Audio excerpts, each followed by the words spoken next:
Jai Shri Krishna to all of you. Today I am going to explain hydrotopic solid dispersion technique. Normally in solid dispersions, what happens? We employ a water insoluble drug of which the solubility is to be increased, means DR is to be made faster. We employ water soluble carrier. Sometimes we take a drug is to carrier ratio 1 is to 2, 1 is to 4, 1 is to 6, 1 is to 10, etc. So these solid dispersions, when they come in contact with water or gastric fluid, etc., then there is fast dissolution of insoluble drugs. So means the reason for making solid dispersion is for quick or for rapid release of drug or rapid dissolution of drug. So this is the reason. Now today I will discuss the hydrotopic solid dispersion technique, which is very different. Usually we use two methods for making solid dispersions. For example, you see number one is these most commonly used methods are number one fusion method and number two common solvent method. Here what is done in fusion technique, we fuse or we melt the drug together with the water soluble carrier. So this is a clear melt, and now this clear melted liquid is dropped over the ice cooled stainless steel plates, so it gets solidified and we get the solid dispersion of the drug. Second technique is common solvent technique. In this, what is done? Again, we take the two substances, drug as well as the carrier. We use such an organic solvent in which both these materials are highly soluble. So we make a solution of drug as well as water soluble carrier in organic solvent. Now, by some technique, by heating etc., we remove the organic solvent. So the mass remaining after evaporation of solvent, that is a solid dispersion. Now here in this technique, the drawback of this method is that if some organic solvent remains in your solid dispersion, that may cause toxicity, which we call toxicity due to residual solvent. Now today a hydrotopic method I will explain. So here we will take I will take model water soluble drug salicylic acid and model water soluble carrier urea. Now so salicylic acid 2.76 gram, and now the reason for this taking 2.76 gram is for the ease of calculation, which we will listen from me afterwards why I have taken 2.76 gram. It is a model water insoluble drug. Number two, urea 15 gram. So it is a water soluble carrier. Now here if you see the ratio, salicylic acid is to urea is 2.76 is to 15. So nearly we may assume that salicylic acid is to urea ratio is 1 is to 6 on weight basis. Okay. Now coming to the calculation. Now if you see the calculation of this, means how many molecules of urea and how many molecules of carrier means this drug will be there. So I am explaining this thing from the point of view of the students. We know that Avogadro number. Avogadro number is this: if you take gram equivalent, weight, molecular weight.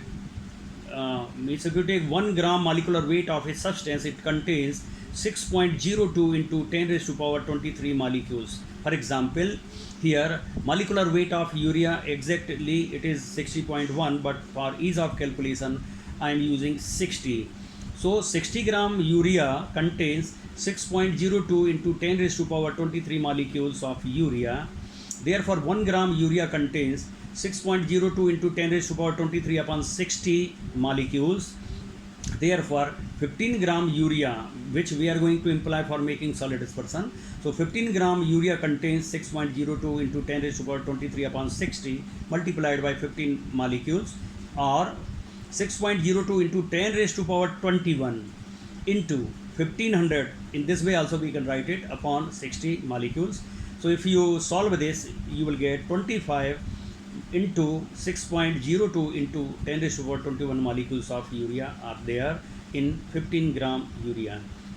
Similarly, molecular weight of salicylic acid, exactly it is 138.1, but we are assuming it to be 138. So 138 gram salicylic acid contains 6.02 gram into 10 raised to power 23 molecules of salicylic acid. Therefore 1 gram salicylic acid contains 6.02 into 10 raised to power 23 upon 138 molecules. Therefore 2.76 gram, which we are going to imply to make hydrotrophic solid dispersion.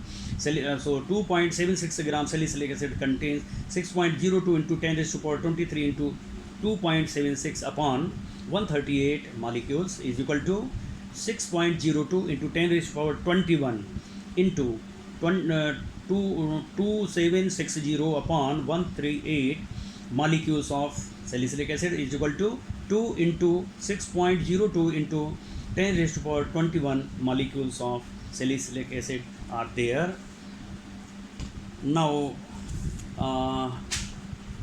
here further you see it for ease of calculation.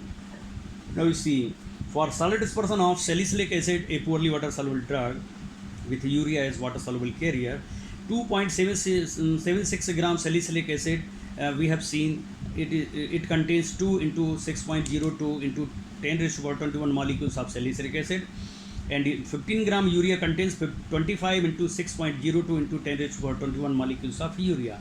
If we see the ratio is 2 molecules of salicylic acid is to 25 molecules of urea. So roughly, for ease of explanation, I will say that its ratio is on molecular weight on molecules basis, it is 2 molecules of salicylic acid is to 1 molecule of salicylic acid is to 12 molecules of urea. Now firstly we will make the solid dispersion, then I will explain you how it will give fast resolution. Now firstly you will take 20 ml of water at about 90 degrees centigrade in a beaker. You will add 15 gram of urea and you shake the beaker, you will get a clear solution. Then we will add 2.76 gram of salicylic acid and again we will shake the solution. So because of hydrotrophic solubilization, this salicylic acid will go in the solution. You will get a clear solution of salicylic acid. Okay, now what we will do, we will evaporate the water on water bath with by stirring with glass rod continuously. So you will get a semi-solid mass. Now this semi-solid mass will be transferred on watch glasses in small lumps form, okay, for ease of evaporation of water, and these watch glasses will be kept in oven at about, of course, 80 degrees centigrade and for complete removal of water. Then you will get a solid mass, it will be triturated and it will be sifted through 100 mesh sieve. Okay, so in this way you are getting the solid dispersion, hydrotrophic solid dispersion. Now you see why this technique is different from other technique of common solvent method. In common organic solvent method, what happens, we take such a organic solvent in which drug as well as water soluble carrier both are highly soluble. So you dissolve them and then you remove the organic solvent. Okay, so you get solid dispersion. But here in hydrotrophic solubilization, until unless you dissolve hydrotrophic agent in water, you are not able to dissolve water insoluble drug. Like salicylic acid cannot be dissolved in water. In 20 ml water we have used 20 ml of water, it cannot be dissolved like this. So we are firstly dissolving urea. Now it has become a hydrotrophic solution and now you are dissolving your drug salicylic acid in this. So you get so in this way this method is different. Means one means water is solvent for water soluble carrier, but water is not solvent for salicylic acid. But until unless you dissolve hydrotrophic agent, you are not able to dissolve the water insoluble drug. So anyway, now here what happens now? After preparation of this hydrotrophic solid dispersion, when you keep this hydrotrophic solid dispersion in, you put in water, what will happen, since it contains the ratio of drug is to hydrotropic agent 1 is to 12, means 1 molecule of salicylic acid will be surrounded by about 12 molecules of urea. Okay, so when 12 molecules of urea gets dissolved in water, one molecule of salicylic acid will be liberated, and of course in this way there is tremendous enlargement in the surface area of the of the water insoluble drug, you may say. So because of this there is fast rate of dissolution.